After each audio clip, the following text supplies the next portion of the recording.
कामाख्यानगर सहर स्थित 2 number ward बुढ़ी पदौनी मंदिर निकट में सहरांचल आयुष्मान आरोग्य मंदिर उद्घाटित हो जाइए। मुख्य अतिथि भाव कामाख्यानगर विधायक शत्रुघ्न जेना आरोग्य मंदिर को उद्घाटन करथिला बेले ढेंकानाल जिला मुख्य चिकित्सा अधिकारी संजय कुमार महापात्र, कामाख्यानगर मुख्य चिकित्सा अधिकारी दिगंबर साहू, कामाख्यानगर विज्ञापित अंचल परिषद उपजिल्लापाल शकुंतला सेठी प्रमुख उपस्थित थिले।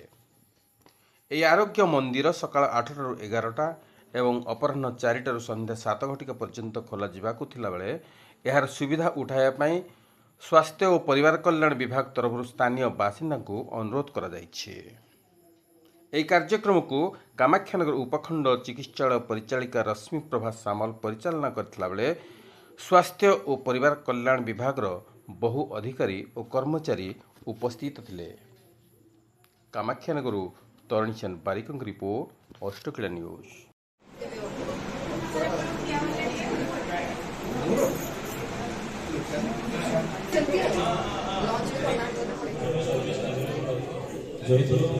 चौदह प्रकार लागू सर्विस इनहाउस हो रिपोर्ट सहित जनरल मेडिसिन आटा सर्विस उपलब्ध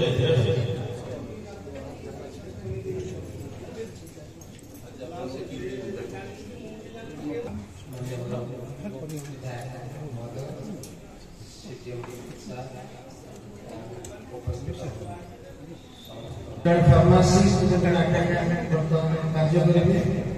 यार टाइमिंग हम सकाल 8 संध्या बेले संध्या 5 छुट्टी दिन मान केवल सकाल बेला खोल ऊपर बेला बंद रहा।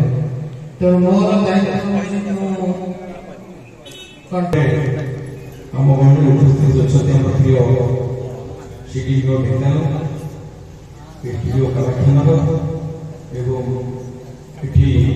उपस्थित समस्त विभाग कर्मकर्ता एवं उपस्थित कामाख्यानगर समस्त सम्मान व्यक्ति समस्त नमस्कार। सबुठ बड़ खुशी तथा आनंद कथा आज दिन में स्वास्थ्य व्यवस्था निश्चित भाव सब जगह सुविधा सुजोग लोक उचित सरकार से कारण एक कार्यक्रम कर किसी दिन